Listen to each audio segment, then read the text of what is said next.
to LOA Today. I'm Walt Thiessen. I've been doing this podcast since September of 2012, and boy, are my lips tired. This is your daily dose of happy. We are so happy you decided to join us today. You know, before we got started today, we were talking about pets because Joy has been unusually demanding of attention, and well, I'm hoping he's going to let me go here for the podcast. He's turned his back on me. That's usually a good sign. But we'll just have. So if you hear like a crash or something, that's just him knocking the microphone over, which listeners know he does fairly frequently. So we'll just kind of go with that. But in the meantime, I'm going to be having a conversation with my newest friend, Dr. Mark A. Hicks, who is joining me today to talk about learning love. And Mark, when I read your bio on Podmatch, one of the things that jumped out to me was it's a phrase that has actually, it's become so ubiquitous, so commonplace that it almost doesn't have meaning anymore, but it does have meaning. That's toxic relationships or toxicity in relationships. It's gotten to the point now where just about anything that you disagree with, that's toxicity. But there's actually a much more formal approach to what toxicity is. So I want to just, first of all, welcome you to the program. Thank you for joining me today. Glad to be here. And let's just kind of like lay the groundwork here. When we're talking about toxicity, what are we talking about? You're exactly right. It's tough to define because there are always going to be annoyances. There's always going to be stuff that happens in relationships. I mean, that's just part of it. The problem is sometimes abusers will use that. They will say things like, well, you can't expect things to be perfect and you can't expect things to go well all the time. And it's very hard to draw that line sometimes of when is this an annoyance that we need to work through in a relationship, and when has this become toxic, abusive, where there needs to be some serious boundaries and maybe even in the relationship. And sometimes people are surprised to hear me say that because I'm a relationship coach. I believe in love. I teach love. And people think sometimes that every relationship can be saved. Theoretically, that's true. They can be. If everyone is practicing the things that I teach in my book and other authors are teaching, people are out there teaching how to have healthy, happy relationships. Yes, theoretically, but the reality is not everyone's going to. There are some bad people in the world, unfortunately. And so it is tough to draw that line. I'll say a couple of things about that just to lay the groundwork. One, if you keep fighting over the same thing continually in a relationship, you never solve a problem. That's one really good sign that you're in a toxic relationship. Annoyances can be worked out. Difficulties will come along, but they can be resolved. And if you're resolving that difficulty, and then the next time you have a difficulty, it's a different situation, that's actually a pretty good sign that you're fixing a problem, you're dealing with it, you're moving on, and then something else comes up. That's okay. That's just life.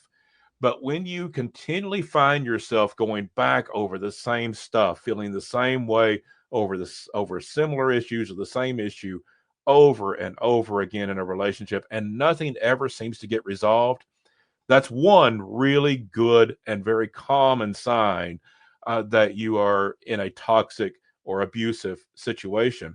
The other thing I tell folks is don't try to make that decision by yourself. When you're in a difficult situation in a relationship, it's hard to draw those lines. It's hard to really get a good view of things. Secrets are deadly in relationships.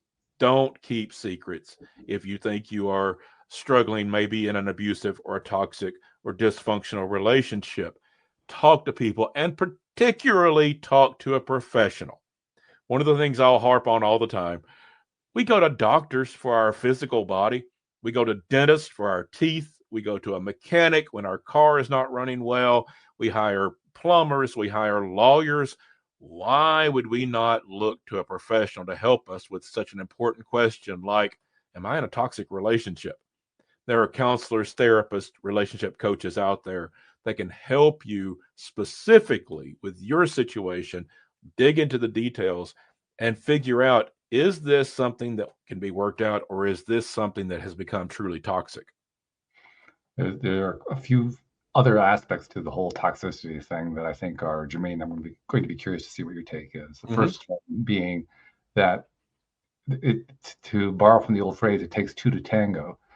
Yep. So part of the question that you have to kind of be willing to address is, okay, so where's the toxicity coming from?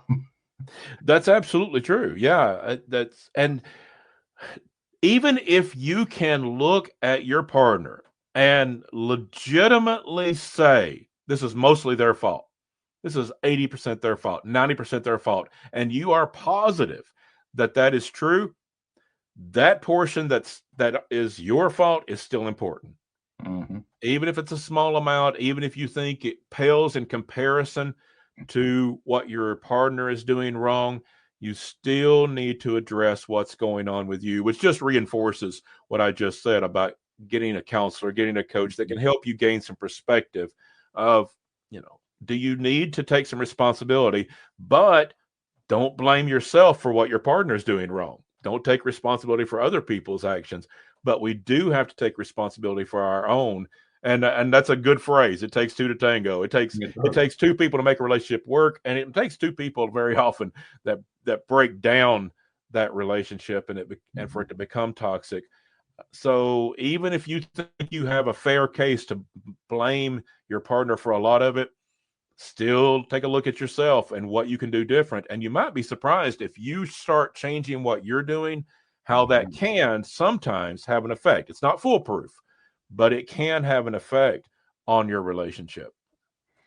Another piece to it, in my mind, is you made reference to blame. I'll describe the same thing in terms of being right.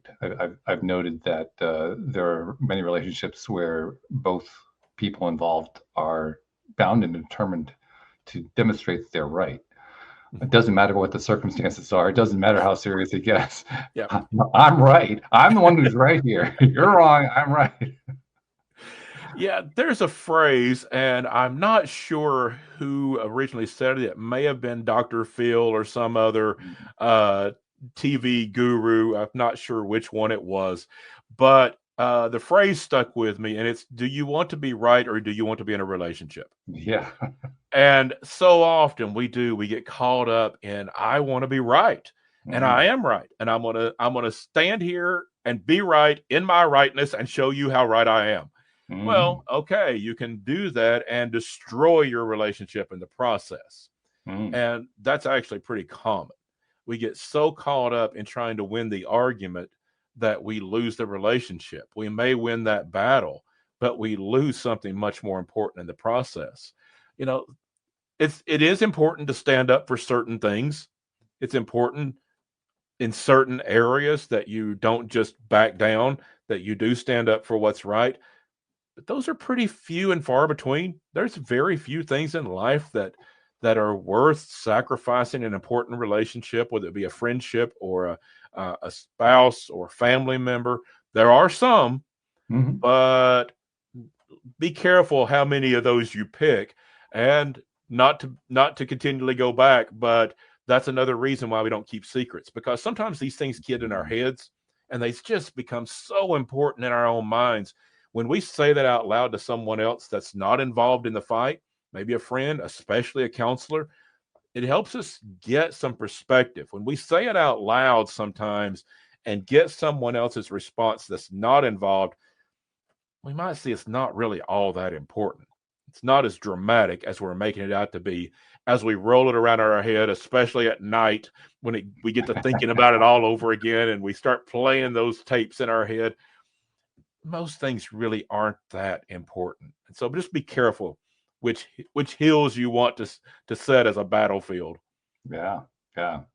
For myself, I came to the conclusion that I didn't want to be on a battlefield. Yeah.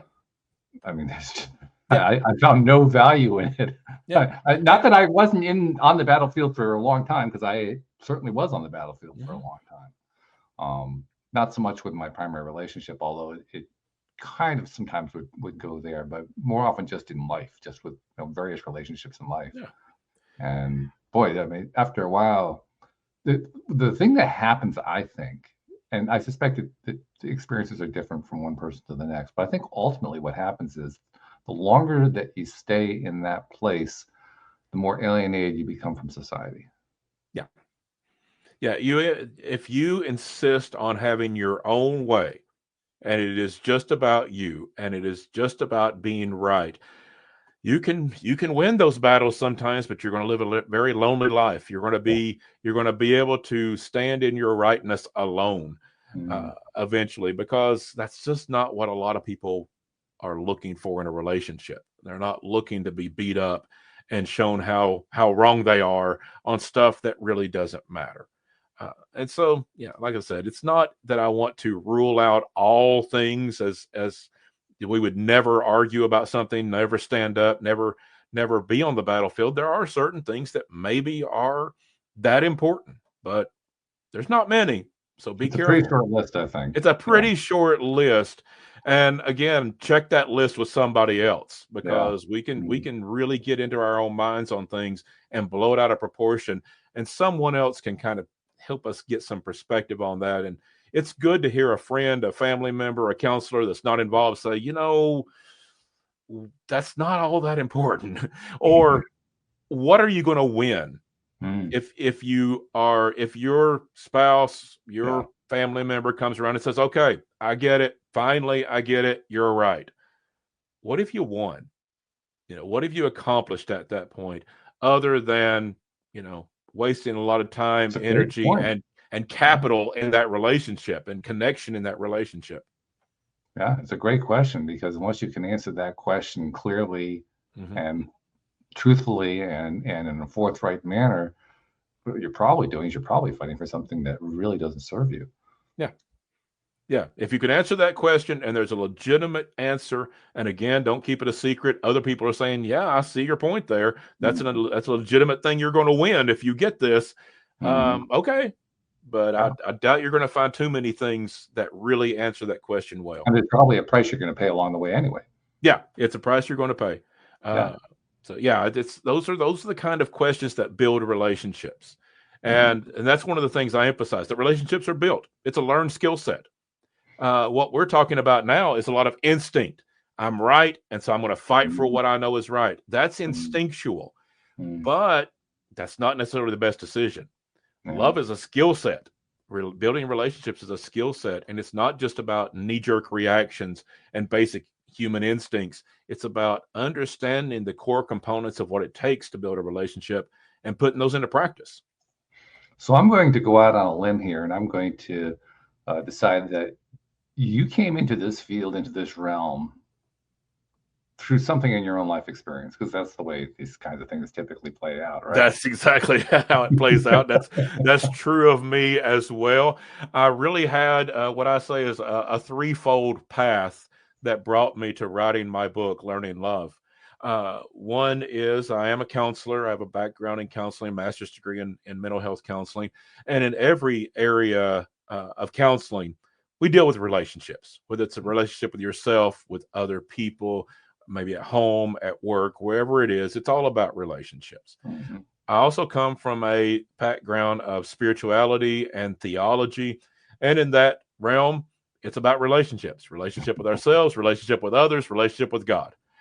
But the third path is that personal experience. I was raised in a healthy, happy household. I had a great childhood with loving parents.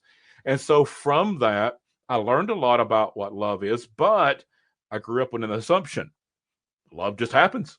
It's just natural. It always came natural in my family, and my parents loved me from the start. I never knew a time that I wasn't loved by my family. And so I just assumed from that, life just kind of unfolds that way, and relationships are relationships. And sure, you have a little tension sometimes, but you work it out and everything's fine.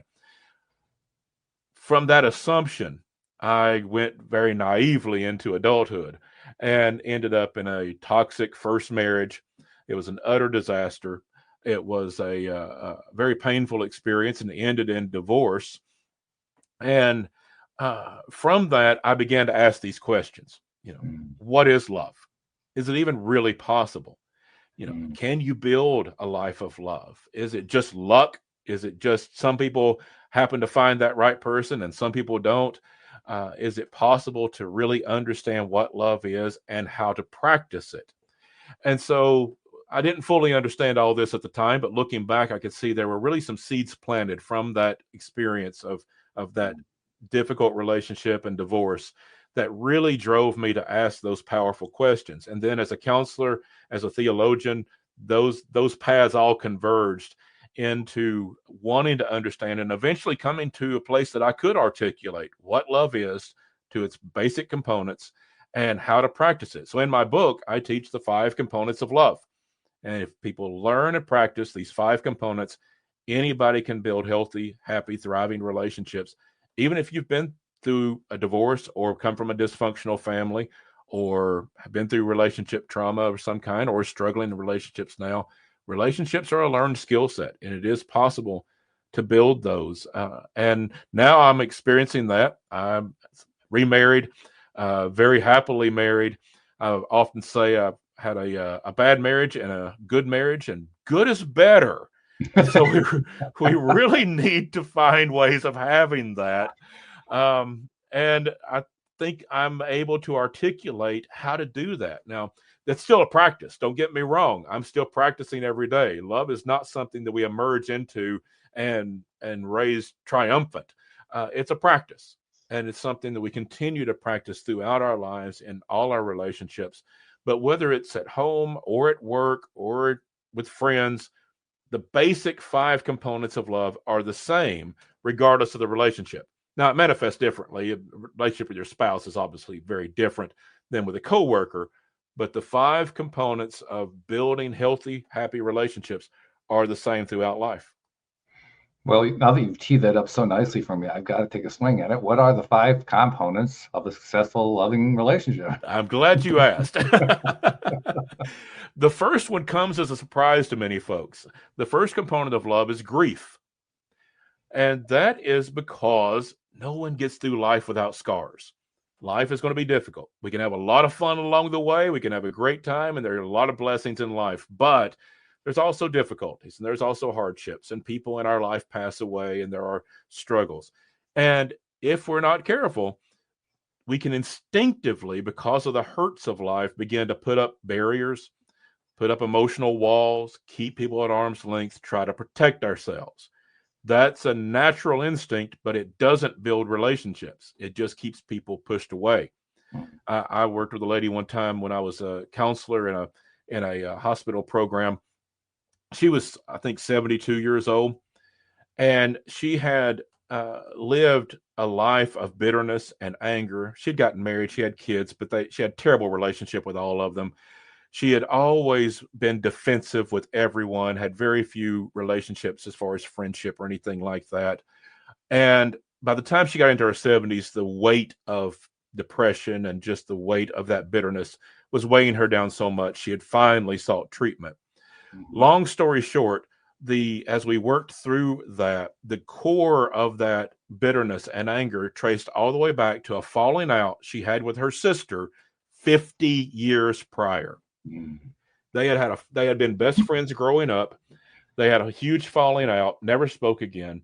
Wow. And she had come to the conclusion, if my sister can betray me, I can't trust anyone.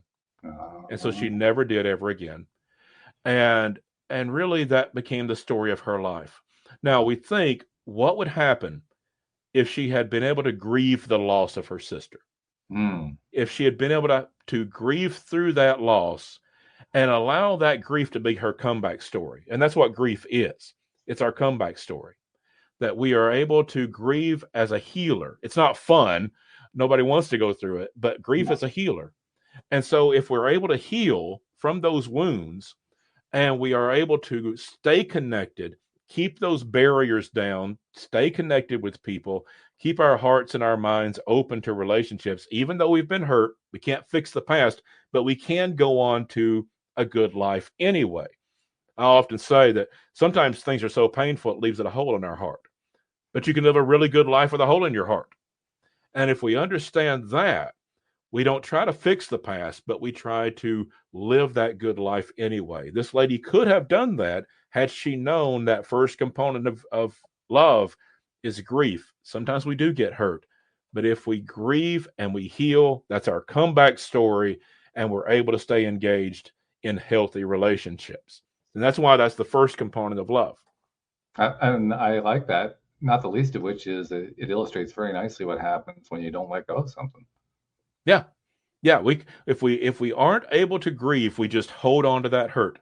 And naturally, when we're feeling that, we're going to protect ourselves. Our brains have reactions naturally. We have a basic human instinct to protect ourselves from hurt. And if we don't think on a higher level and allow ourselves to grieve, if we just go with our gut instinct to protect ourselves, we'll keep people out.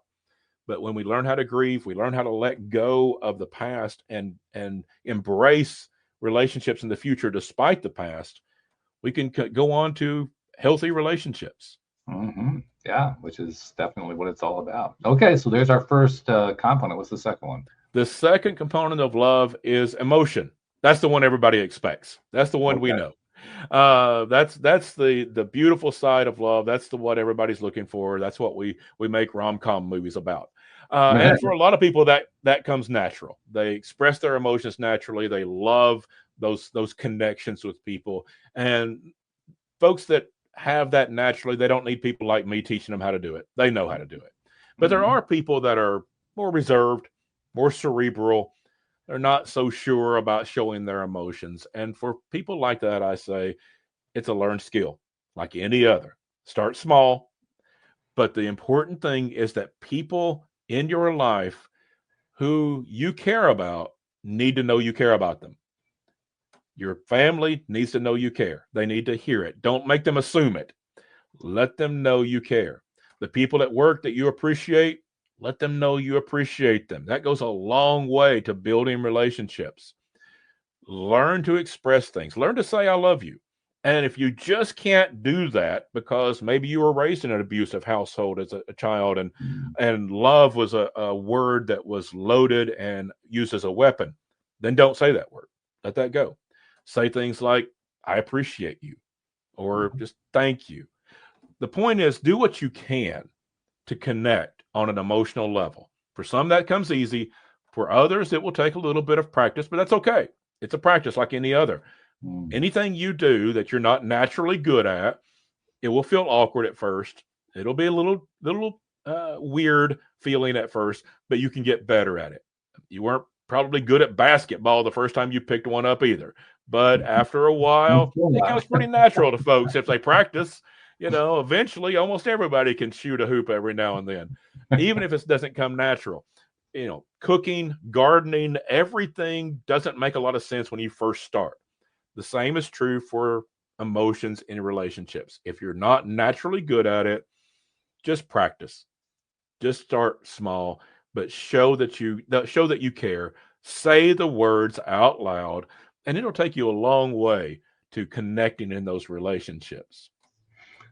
In my own experience, because I was very, very reserved when I was young, incredibly, I was very, very introverted.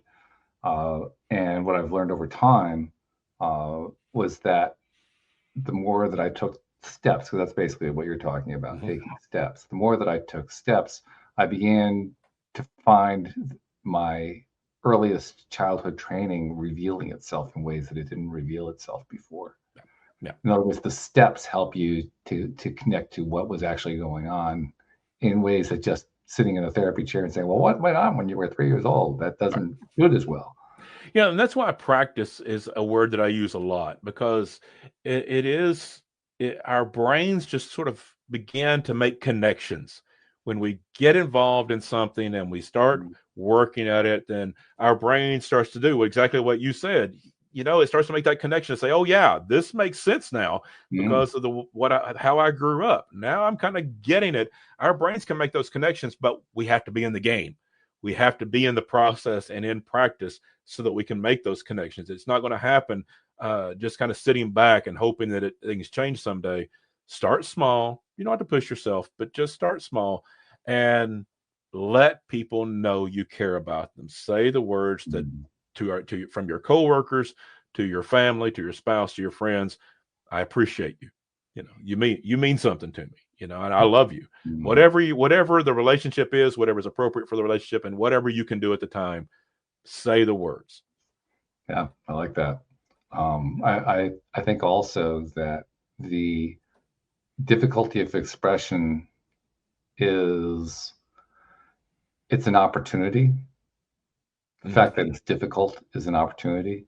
Yeah. I'm trying to think what the way is I want to express it, but I know that for myself, as time went on, as I began to understand more and more what had happened in my own life, well, tying back actually to what we talked about earlier, one of the best things that I learned how to do was to look at my own life, my own early training, so to speak, without trying to be right about it, without blaming, without trying to, find a way to be judgmental about it. Right. Leaving the judgment behind and just saying, well, that's what it was. That's all. It was nothing else other than that's what it was. And that's where it becomes easier, at least from my perspective and from my experience, that's where it becomes easier to be appreciative. Because, well, I don't have to agree with the way that I was raised, but I can at least appreciate. Now I understand what happened. Yep. Now I understand what was going on. Yeah. The way I express that, you're getting to something I deal with a lot in my book. And the way I express that is give up the word should. Yeah. I actually learned that from Dr. David Burns. Useless words in the English language. It's the worst word in the English language. Dr. David Burns writes this in his book, Feeling Good, and another book he wrote called Feeling Great, both worth the time to read. But he talks a lot about that. Giving up the word should. Should is not going to help you. We deal with what is, and we can waste a lot of time and energy judging what should be rather than just dealing with what is. And of course, there's some shoulds that are obvious in the English language, like the sun should come up tomorrow. We get that. But if it's not one of those, natural laws, if it's not an obvious one, let it go. That's what is. You could say, obviously you might like it to be different, but it's not a should. There's no law of the universe that says things have to be a certain way. We may wish they'd have been some way or another, but that's different than putting that should on there, because that's a judgment, like you said, that just wastes a lot of energy, a lot of time, a lot of focus. Let go of should and just embrace. I shouldn't say just, because that implies that it's easy. It's not.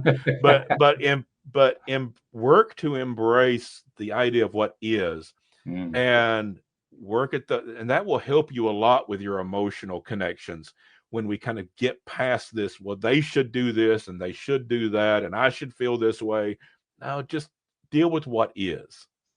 On a sidetrack, I'll take this idea and I'll apply, give kind of like a pro tip to people who are trying to cut down on their social media usage or cut down on how much news they're paying to and so forth. If you see a headline that includes either the word should or could, skip it. It has absolutely no value at all. I don't care what it's about. No, I mean, what you're talking about then, when somebody says should, you just reached their opinion. Yeah. And that's fine. You may agree with their opinion or not agree with their opinion, but it's still not a helpful article, post, whatever. It's useless. It really is. It has not no helpful. real value. You're exactly right, because there are no shoulds other than, like I said, sun should come up tomorrow. There's a few basic things, but people aren't going to write articles about that.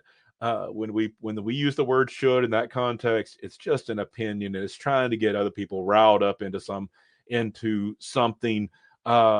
it's not helpful. And have you ever honestly seen any situation where the word should or could was used to rile you up about something that is good? That's a good point.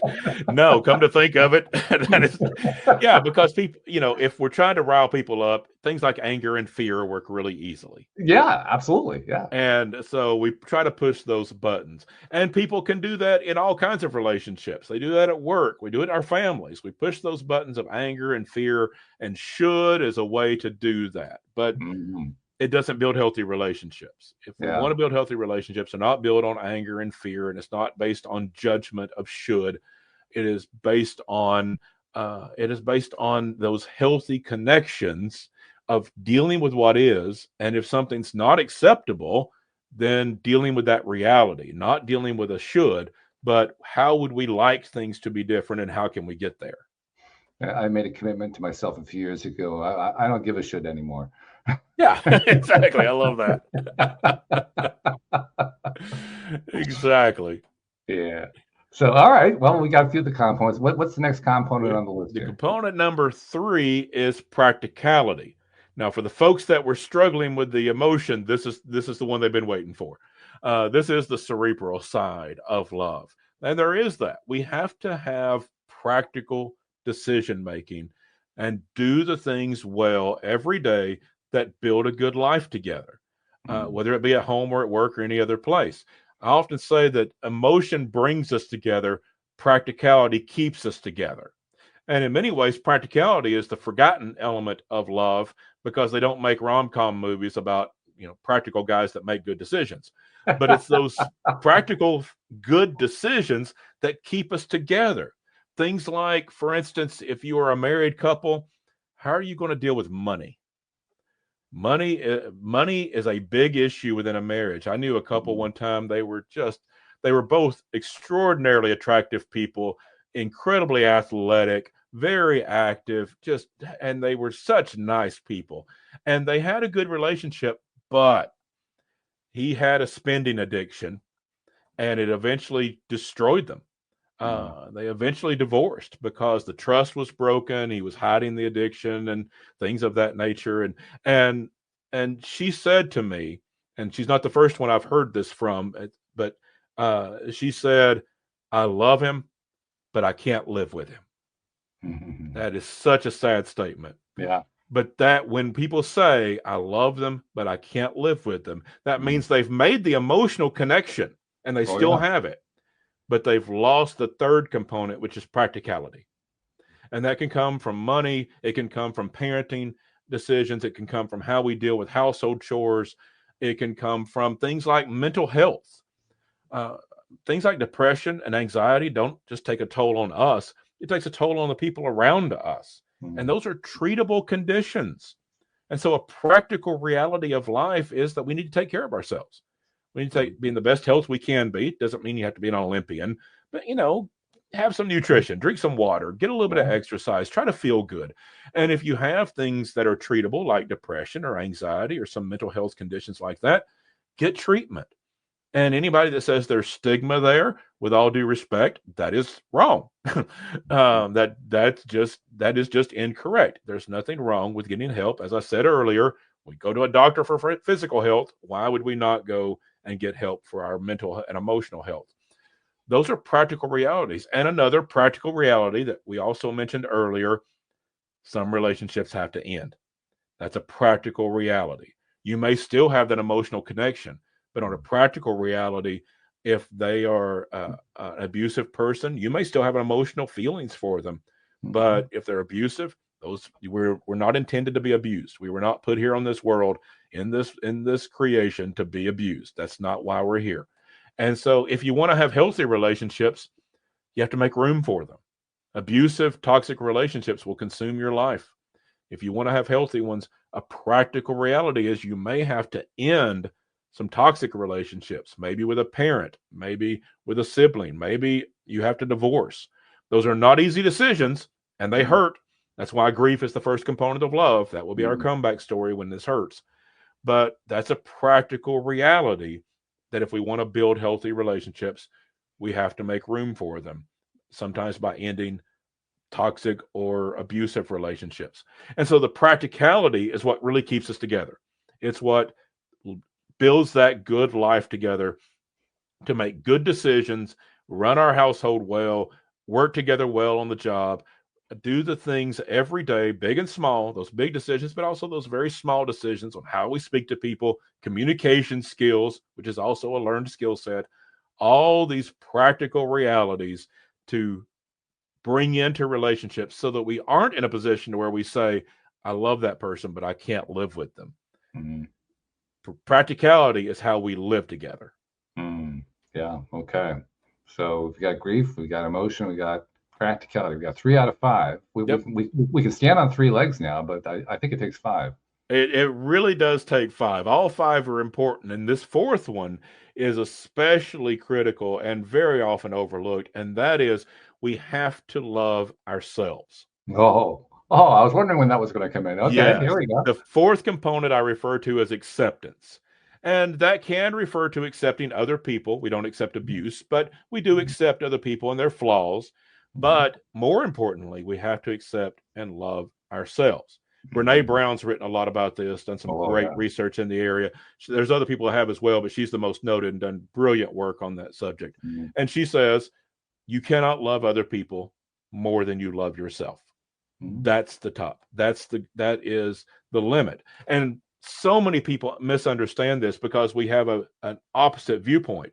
We think, well, if I can get people to love me, then it validates me, and then I can love myself. Yeah. There's logic to that, but it doesn't actually work that way in reality. We have to love ourselves first. That's our full capacity. We cannot love someone else more than we love ourselves, because love is not a commodity like money. Money, for instance, if we need more of it, we can get a second job. We can take out a loan from a bank. Maybe we can borrow money from a friend or family member. Theoretically, we could steal money, but I don't recommend that one. Don't do that. Good thing. I'm glad to hear that. But there's a lot of ways we could, good and bad. We can get money a lot of ways. Love is not like that. There's no way to acquire it. It has to be grown organically within us. And the capacity to which we love ourselves is the capacity that we can love other people. So if you want to love your spouse more, learn to love yourself more. If you want to love your family, what exactly does that mean, though? I mean, because that's one of those things where there's a lot of palliative terms kind of floating around it. But what are we really saying here? It really is about accepting who you are. Now, it doesn't mean that we don't want to improve ourselves. We can do that, but it's a basic acceptance that you are worthy as you are, and in that worthiness, in that value, we can change and we can improve along the way. That's part of our value, is we have the chance to improve areas of our life that where we're not satisfied. But that doesn't mean we beat ourselves up for it.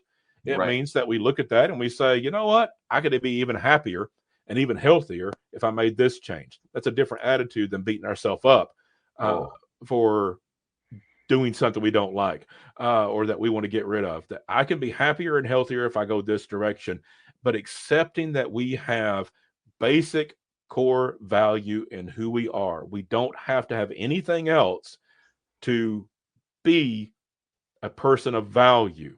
The way I describe this, if we would imagine that we have in my hand, I have a diamond the size of a baseball size diamond, perfectly cut, perfectly clear. And we ask the question, how much is that worth? Obviously, it's priceless. So we take that perfectly cut, perfectly clear, baseball-sized diamond, and we take it out into a rural area. We find a cow pasture, and we roll it around in the muck and the mire and the cow manure. Bring it back in. How much is it worth now? It's still priceless. It is. Yeah. If you know what it is. And now, if you just look at the what's that now?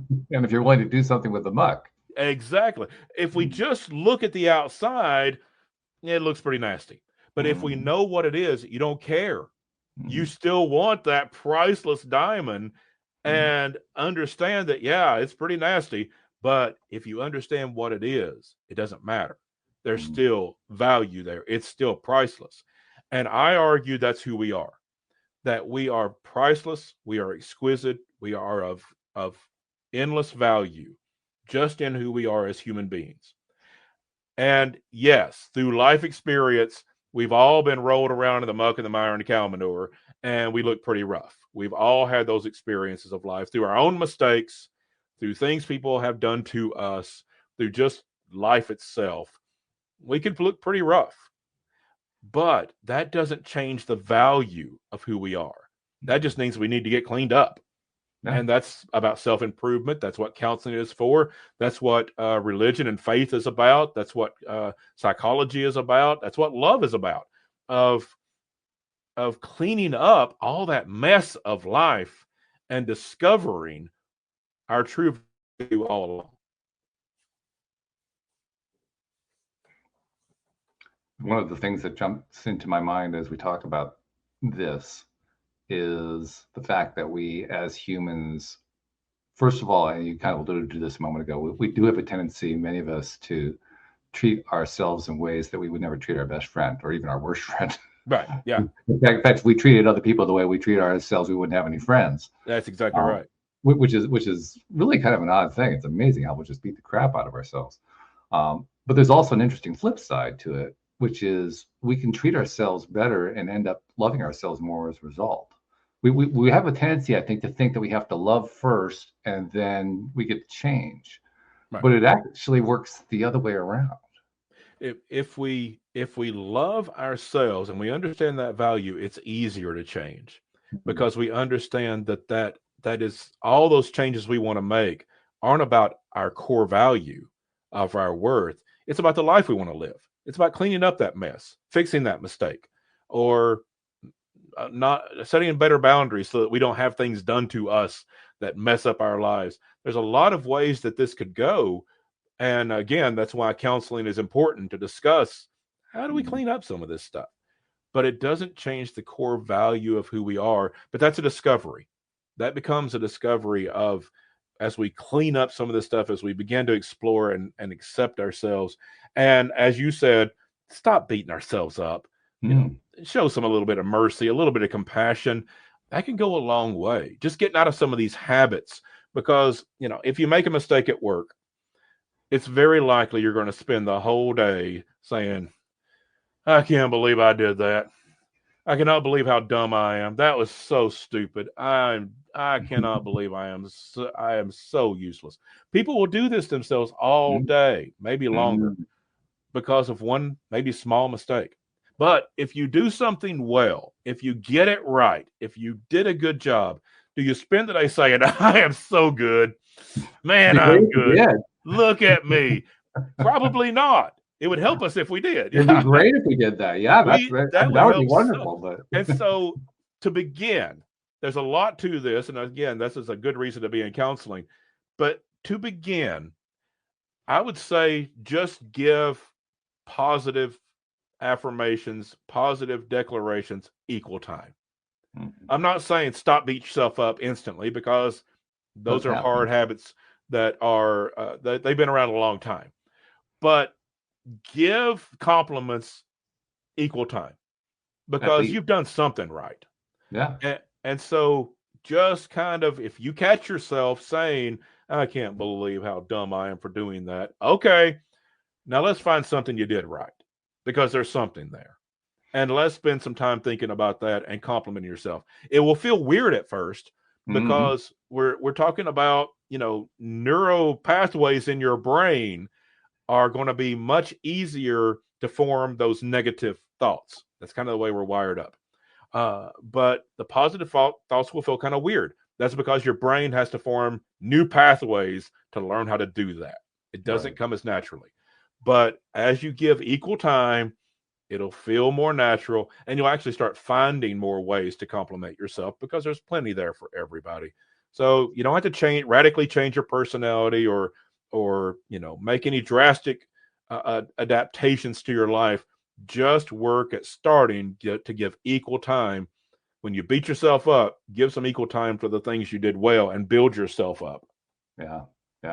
There's a sort of a funny side effect that comes along with this, which is we talked earlier about how people can be very much in the mindset of I'm right. You know, that driving need to be right. And if you're somebody who has recognized that and you're trying to figure out how to let go of it, best way to let go of that is to learn to let go of it with yourself. Yeah. Just accept that give up that should, and let go of the judgment about others and about ourselves. If you can let go of it with yourself, it's a lot easier to let go of it. A lot easier with somebody. One of the reasons we are so hard on other people is because we are so hard on ourselves. Yeah. And it goes back to that, reinforcing that same point. You can't love other people more than you love yourself. And so if you need a reason other than your own value, to practice this, then understand once you get this, you understand about loving yourself and accepting yourself and showing compassion for yourself. You're going to be better at loving your spouse, your kids, your family, your friends. You're going to be better for them. And so if that's a motivator, then grab hold of that. But do this for yourself in order to be more loving to them. My degree in school was political science and government. And one of the things I've noticed about politics is the politicians who hammer the hardest and the loudest. Whoops, he's going to knock the microphone over. Who hammer the hardest and the loudest about X, whatever X is, are the ones who do it most often in their own lives. It's amazing how often that parallel happens.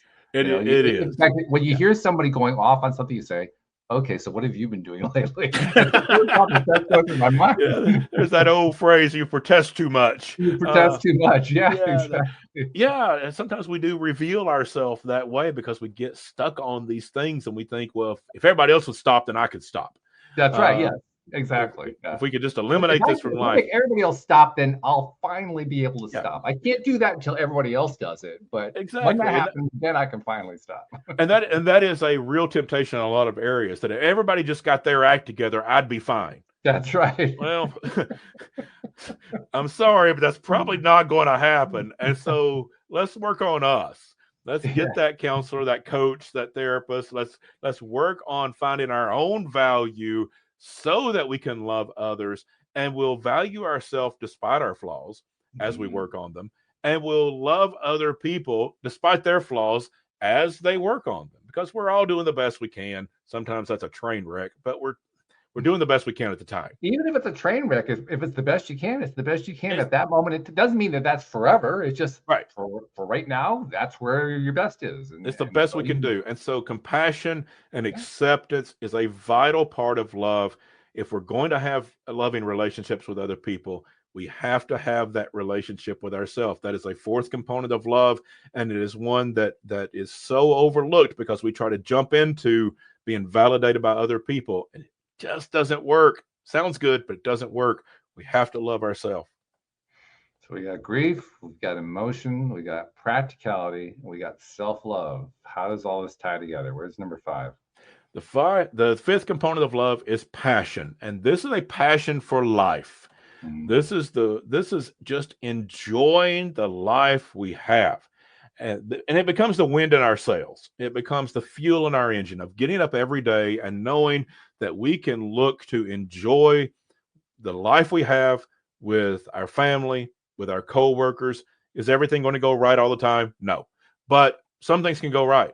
And so look for it. Pay attention to it. Of course, when we see things going wrong, we're going to notice that. But let's make sure we see things going right. Again, that equal time.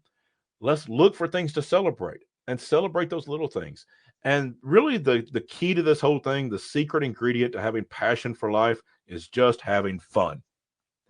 Just remember to have fun as much as possible. Now, people will sometimes say, but life is serious. Yes, that's why practicality is the third component of love. That deals with the serious decisions of life. And yes, life can be tragic. That's why grief is the first component of love. So we can deal with the tragedies and come back from those and heal from those. But let's not forget that life can be fun, and that life needs to be fun and enjoyable, and that we need to enjoy the life we have with the people that we love. And so many people will have that emotional connection, and they may have come through grief in life, and hopefully they got the help they needed to do that well. And they've got emotional connection. They're making good decisions. They're being practical, and maybe they're even loving themselves and able to love other people. And then they think, what's missing? And I see this a lot. I don't want to stereotype too much, but I see this a lot with people that are like in their 30s and 40s because they've worked so hard through their early adult years because they said, get married, have kids, get that promotion, graduate from college, get that job, get that promotion, move up in the world, build that house, all these things. And they get to be 30s, 40s, and they've done a lot or maybe all of that. And they think, is this it? And what they've forgotten is all that that we say in society, oh, you should do this, is all meant to be enjoyed, to have fun. And so often we've treated it like a checklist that we just have to do all these things, and we have to accomplish all this, and we get into the grind of life. And of course, once you get into work and family and kids and household chores, there's a lot of stuff to do. And sometimes we just get into the grind and we wonder what's wrong. We're doing everything looks like correctly. We get along well. We love each other. We don't have any major problems, but something's just not right. Very often you've forgotten about the fifth component of love, which is passion. Enjoy your life. Have fun. That is not something that's frivolous. It's not something that is something to get to when you have time, because if you just wait till you have time, you won't. There's lots of studies that show how healthy things like laughter and fun is in your life, both mentally and even physically. It helps our health, but it helps our relationships. It bonds us together when we're having fun, when we're enjoying our life. And so if you can grieve the hurts of life and come back from that, keeping your heart, your mind, your spirit open to connections, you can build emotional connections with people. Even if that doesn't come natural to you, you learn how to do that. You make good decisions to live a practical life together, building a good life together. You accept yourself and others, knowing that you need to love yourself first in order to love others. And you have fun. You have a passion for life. You enjoy what you do and the people you do that with, both at home and at work and your friendships. You can build healthy relationships in every area of life, even if it hasn't gone well for you so far. You practice these 5 components, you can build a good, healthy, thriving life of relationships. I love it. Yeah, I think that's true. I was particularly thinking about the connection between your 4th and 5th components. Yeah. Because in my own experience, the 4th one, the self-love component, the more that you build that up, the more you find the 5th one. I think that's exactly true. I think that's a great observation. Yeah, because once we love ourselves, we accept ourselves, even in our flaws, we sort of give ourselves permission to have fun. Yeah. If we are down on ourselves, we're saying horrible things to ourselves, it's hard to flip that switch and go have fun. But when we accept that, yeah, I'm not perfect, but I'm working on it. And I'm working on it, not because I have to, but because it makes me happier and healthier to work on these things in my life. And it gives me the capacity to love people more when I do this. Then it's pretty easy at that point to find what you're passionate about, to find the fun of life, and to enjoy those elements of life. So I love that observation. The 4th and the 5th one are very closely connected. They really do connect. Yeah, it's very, very important. I'm curious to know about one thing, and this is something that for me is a core part of my personal growth pattern, my belief system. For me, it's something that you referred to, but it doesn't sound like it's core to your 5 components. So I just want to get your take on it. Mm-hmm. To me, one of the most important things in life is the building of connections. Yeah, and it's also one of the most neglected areas of life. Yeah. There are some people who easily build connections. They're usually the most successful people in whatever they're going to be successful in. Mm-hmm. Financially, relationship-wise, health-wise, doesn't matter. They're successful because they build their connections. If you don't successfully build connections, that's where you tend to have challenges in life. That's where the difficulties tend to come up. And so, to me, I mean, my own philosophy for myself is, if I want to grow myself, I need to work on your 4th component, which is the personal acceptance, personal appreciation. Stop beating myself up, start appreciating, start loving myself, all that kind of thing, and building my connections with others. To me, that's the holy grail, that combination there. So I'm kind of curious what your take is on that. Yeah, I would say that love is that element of connection. That love brings us into that connection. And again, I'm saying that love can be different. It's obviously different between family members and coworkers, but we can love our coworkers too. We can love and appreciate them in a different way, but it's still love. The subtitle to my book is Building a Life That Matters and Healthy Relationships That Last. Mm-hmm. And those are not two different things. Those are two sides of the same road. When we have those healthy relationships that last, then we're building the connections that build a life that matters. And if we have a life that matters, then it's because we've had those connections, those loving relationships of however we're defining, however the love manifests in friendship or in coworker or in family or spouse or whatever it is. Those are two sides of the same road. They lead to the same place. Building a life that matters and healthy relationships that last come in those connections of love. And so I think when we know how to love, when we learn we learn to build those connections, and we have the confidence of understanding how to go out and build those connections in life. This has been a great conversation, Mark. I'm really glad you came onto the show to talk about these things. A few things I want to touch on, though, before we wrap things up. First and foremost, somebody who wants to actually have a conversation, find out more about what you're offering, maybe run something by you and so forth, probably be a good idea if we give them an idea how to reach out to you, how to find you. Absolutely. Go to my website. My website is markahicks.com. Make sure to get my middle initial in there. Hicks is Hicks, markahicks.com. And you can find everything there. You'll find information about my upcoming book being released by Morgan James Publishing in June of 25. Pre-sales will be available soon. And so I'd love for folks to look for pre-orders there. And I have links to my podcast, to my YouTube channel, all the information about my book. Of course, I have my free ebook, which is the 5 components of love, an overview, just as I've spoken of today. Before the book comes out in June, you can get my free ebook, the 5 components of love. It will outline many of the things I've talked about today about the 5 components of love and give you an overview. And of course, the book will have much more detail when it comes out. And there is a contact form there. I am available for speaking engagements, for workshops, for coaching. And so if you want to be in touch with me, I would love for folks to send me a message on the contact form, or if you just want to send me a message and say that you saw me on the show today, I would love to hear from you. That's a beautiful thing. So Learning Love is coming out. When is it coming out exactly? It'll be available in wherever books are sold in June of 25. Pre-orders will be available soon, and I'll have the exact date on my website as soon as that information comes available. And so pre-orders will be available soon. June 25, it'll be available in bookstores and online, wherever books are sold. Sounds great. And we'll make sure we'll have a link to your website in the show notes so they can find their way there easily. Because we like wonderful. Easy is one of our favorite things. We try to put the easy button in. Love easy.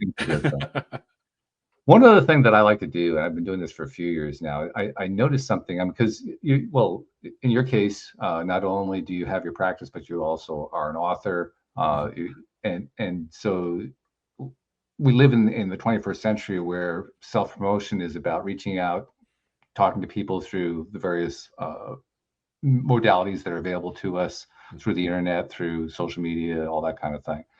And so a thing has developed over the last 20, 25 years that didn't really exist before, which was creating content, putting out content, being on podcasts, writing blog posts and writing books and writing articles and social media posts and all this other kind of stuff.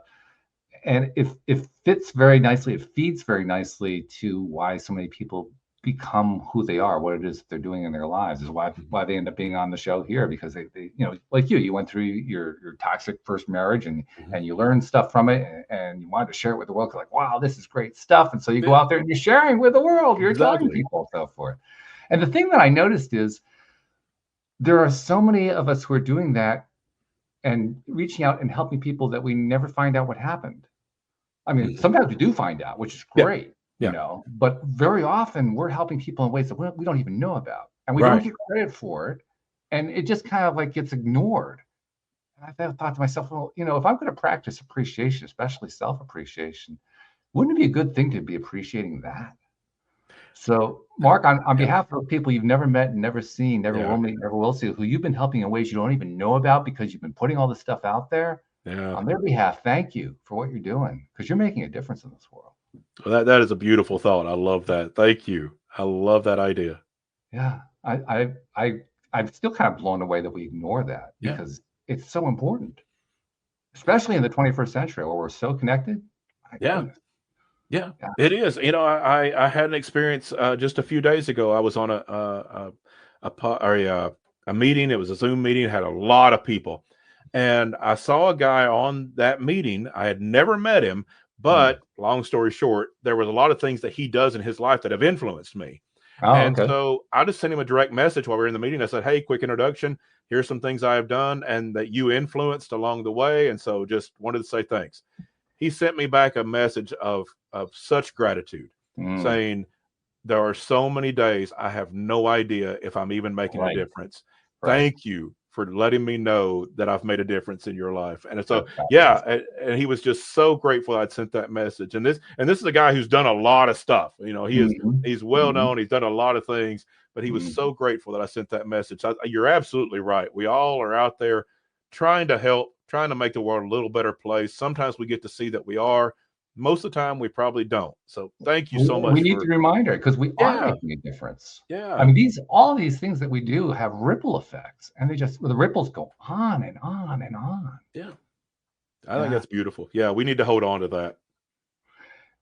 You didn't get a chance to meet my co-host. Jody Lynn had another engagement going on today, so she couldn't make it to today's show. But what I usually like to do with my co-hosts, because they have such fabulous perspectives, is I ask them to kind of tie together the conversation. You know, what's your bow that you tie everything together with today? And obviously I can't do that because Jody Lynn's not here today. So I'm going to do it, and then I'm going to ask you to do it. That way, you know, between the two of us, we'll get like a good bow going on here. Absolutely. Right? So for me, the big takeaway today is that love is an activity. In other words, if you take action on your 5 components, if you actually take it upon yourself to turn love into an activity and not just make it some sort of a static thing that kind of exists there, then you can have it in infinite numbers of ways in your life. So make it an activity. Yeah, that's exactly right. The way I phrase that is that love is a learned skill set. That this is something we build. It's not luck. It's not mystery. We don't have to just trip and fall into it. It is something that we do. And that's good news for everyone, because we all probably have 1 or 2 or 3 of these components in place, but might struggle with 1 or 2 that we could work on. But if we've come from a dysfunctional family, if we've come through a toxic or abusive relationship, this is especially good news that you can start where you are and make it that activity of life to build the relationships that you want and you need and that you deserve. I love it. Mark, thanks so much for joining me today. This has been fun. My pleasure. It has been fun. I know our listeners have gotten a lot of value of it. And I wish you all the best with the book coming out. And keep doing what you're doing, guy. Thank you so much. I certainly will. And thank you to our podcast listeners everywhere. We'll see you all next time here on LOA Today. Goodbye, everybody.